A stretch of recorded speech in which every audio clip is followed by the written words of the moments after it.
विवेक और श्रद्धा की शादी को कुछ ही दिन हुए थे और वो आज दोनों अपने हनीमून के लिए होटल में जा रहे थे। श्रद्धा, विवेक अभी होटल कितनी दूर है? विवेक, ज्यादा ही, बस यहाँ से 56 किलोमीटर दूर है। श्रद्धा, इतनी दूर? बस हम दोनों सही टाइम पर पहुँच जाए, मौसम बहुत ही खराब है, कहीं बारिश शुरू ना हो जाए।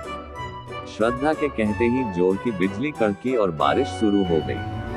विवेक कुछ और ही बोल देती, वो भी सच हो जाता, देखो ना, तुमने अभी कहा ही था कि बारिश शुरू हो गई। श्रद्धा, ऐसा कुछ नहीं है, मौसम तो पहले से ही खराब था, कोई भी अंदाजा लगा सकता था कि बारिश होने वाली है।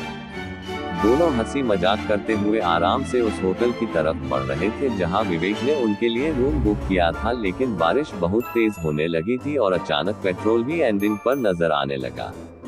विवेक, हे भगवान, ये फ्यूल इतनी जल्दी खत्म कैसे हो रहा है?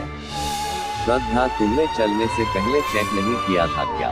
विवेक, हाँ मैंने किया था यार, लेकिन अब ये खत्म होने वाला है। विवेक ये देखकर हैरान था कि जब टैंक फुल करवाया था तो टैंक अचानक कैसे खाली हो रहा है। बस 5 मिनट और चलने के बाद उसकी कार रुक गई। श्रद्धा, क्या हुआ? विवेक, फ्यूल खत्म हो गया, अब हम होटल कैसे पहुंचेंगे? श्रद्धा, अरे देखो सामने भी एक होटल नजर आ रहा है। श्रद्धा ने उस गेट की तरफ इशारा किया जो कि कुछ ही कदम की दूरी पर नजर आ रहा था। होटल मिलांज, उसका नाम पढ़ते ही विवेक के चेहरे पर डर सा दिखने लगा। श्रद्धा, हाँ देखो ना, कितना अच्छा होटल है, आज रात यहीं रुक जाते हैं, सुबह यहाँ से चेकआउट कर लेंगे। विवेक पता नहीं होटल में जाने से क्यों कतरा रहा था, लेकिन श्रद्धा के आगे उसकी कहाँ चलने वाली थी, और वैसे भी उसके पास वहाँ रुकने के अलावा और कोई दूसरा रास्ता भी नहीं था। दोनों कार से उतरे और पानी से बचते हुए उस होटल के अंदर गए। रिसेप्शन से उन्हें रूम नंबर 108 की चाबी मिली। विवेक, कोई और रूम नहीं है, ये 108 ही क्यों दे रहे हैं? श्रद्धा, अरे क्या हो गया तुमको, रूम नंबर 108 है तो इसमें इतनी घबराने वाली क्या बात है? विवेक डर रहा था, तभी श्रद्धा रिसेप्शन से चाबी ले ली और वे दोनों रूम नंबर 108 में पहुंचे। श्रद्धा, वाओ, रूम तो काफी अच्छा है, बस अब कुछ खाने को ऑर्डर कर देती हूँ, बहुत जोरों की भूख लगी है। ये कहते हुए श्रद्धा ने रिसीवर उठाया और रूम सर्विस को ऑर्डर दिया। उन्होंने श्रद्धा को मेनू बताया और श्रद्धा ने ऑर्डर दे दिया। फिर दोनों बैठकर बातें करने लगे। कुछ देर बाद डोरबेल बजी और श्रद्धा ने उठकर दरवाजा खोला। रूम सर्विस बॉय ने जैसे ही विवेक को देखा उसके चेहरे का रंग उड़ गया। सर्विस बॉय, सर आप, अच्छा हुआ आप यहाँ आ गए, आपको पता भी नहीं है कि उस रात के बाद से मेरे साथ क्या क्या हो रहा है।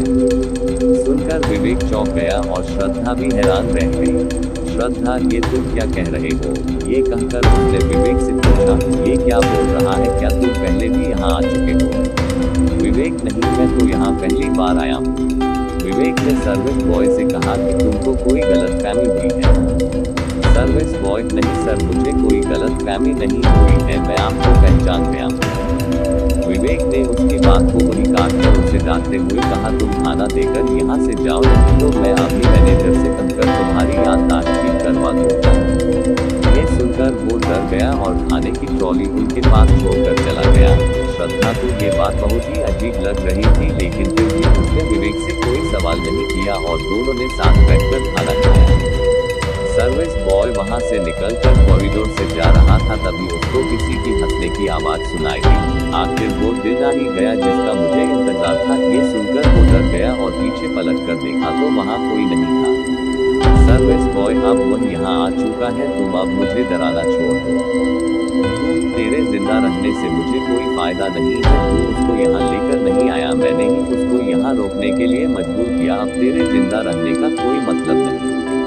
ऐसा कहकर उसके सामने आ गई ये लड़की बहुत ही डरावनी लग रही थी। उसकी आंखें पीली और चेहरा नीला पड़ा हुआ था। वह चिल्लाया, लेकिन अगले ही पल वह लड़की उसका गला पकड़ लिया और उसे जमीन से ऊपर उठा दिया और उसके पैर हवा में छटपटा रहे थे और सांस खींचने लगी थी। तभी एक झटके के साथ वह लड़की ने उसकी गर्दन घुमाई और धड़ से अलग कर दी। श्रद्धा, खाना तो बहुत ही टेस्टी था, मैं जरा वॉशरूम होकर आती हूँ। ये कहकर श्रद्धा उठी और वॉशरूम में चली गई। विवेक मोबाइल निकालकर उस होटल में कॉल करने लगा जहां उसने रूम बुक किया था। विवेक, यहाँ तो नेटवर्क भी नहीं है, आज ये मेरे साथ क्या क्या हो रहा है? श्रद्धा, क्या हुआ विवेक, तुम इतना परेशान क्यों दिख रहे हो? ये सुनकर विवेक ने श्रद्धा की तरफ देखा और उसको देखता ही रह गया। उसने रेड कलर टॉप और शर्ट पहनी हुई थी। श्रद्धा उसकी तरफ देखकर मुस्कुरा रही थी। विवेक, वाह, तुम तो बहुत ही अलग दिख रही हो। सुनकर वो उसके करीब गई और उसको गले लगा लिया। श्रद्धा, विवेक, तुम किससे बात कर रहे हो? किसी का कॉल आया है क्या? श्रद्धा की ये आवाज वॉशरूम से आ रही थी, जिसे सुनकर विवेक हक्का बक्का सा रह गया। अगर श्रद्धा वॉशरूम में है तो ये कौन है? ये कहकर वह अलग हो गया। वो लड़की श्रद्धा नहीं बल्कि वही भूत वाली लड़की थी जिसने कुछ देर पहले वेटर को मारा था। उसका भयानक रूप देखकर विवेक डर गया और चिल्ला उठा। उसकी चीख सुनकर श्रद्धा वॉशरूम से बाहर निकली और उसको देखकर वो भी डर गई। सर, मैंने आपका बहुत ही बेसब्री से इंतजार किया है, आज वो दिन आ ही गया। इतना कहकर उसने विवेक का हाथ पकड़ा और उसको झटका देकर तोड़ दिया और उसकी गर्दन पकड़ी और उसको हवा में ऊपर उठा दिया। उसने ट्रॉली पर रखा हुआ कांटा उठाया और विवेक के गर्दन पर खचाखच करके मारने लगी। विवेक, बचाओ बचाओ। उसके गले से खून निकलने लगा। मैं कौन हूँ और तुम्हें मरना क्यों चाहती हूँ? अपनी बीवी को बता, वरना अभी के अभी तुझे खत्म कर दूंगी। विवेक, बताता हूँ, मुझे छोड़ दो। नेहा। श्रद्धा, ये क्या कह रही है? विवेक, कौन है ये? विवेक, ये मेरी सेक्रेटरी थी नेहा। पिछले साल मैं इसके साथ बिजनेस मीटिंग के लिए दिल्ली जा रहा था। हम एक रात यहाँ रुके थे, लेकिन मुझसे एक गलती हो गई। श्रद्धा, कैसी गलती? विवेक, मैं अपने रूम सर्विस बॉय को पैसे देकर उसे शराब मंगवाए और फिर रात के टाइम नशे के हालत में मैंने। श्रद्धा, तुम कितने घटिया इंसान हो। विवेक, आज पता चल रहा है।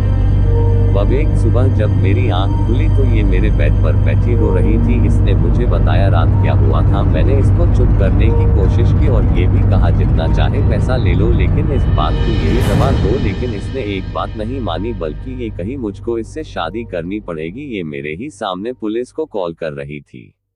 तभी नेहा की आत्मा ने ट्रॉली पर से चाकू उठाया और फिर उसके गर्दन पर रखकर बोली, आगे बता।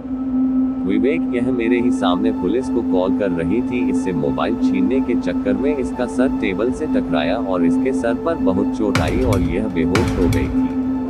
खून तब भी बहुत तेजी से बह रहा था। मैंने सोचा मैं इसे बचा लिया तो होश में आते ही यह मुझे पुलिस केस में फंसा देगी, इसलिए मैंने इसको मरने दिया और फिर रूम सर्विस बॉय को और पैसा देकर इसकी लाश को ठिकाने लगा दिया।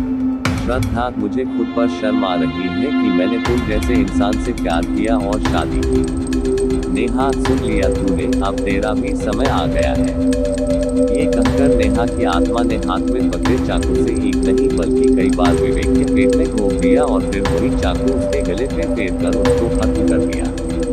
मारने वाला इंसान श्रद्धा का पति था, लेकिन फिर भी श्रद्धा के चेहरे पर पति के खोने का गम नजर नहीं आ रहा था। नेहा की आत्मा ने श्रद्धा की तरफ देखा तो श्रद्धा बोली, श्रद्धा, नेहा, मैं तुम्हारी मौत की सच्चाई सबके सामने लेकर आऊंगी ताकि जो तुम्हारे साथ हुआ वो किसी और के साथ ना हो।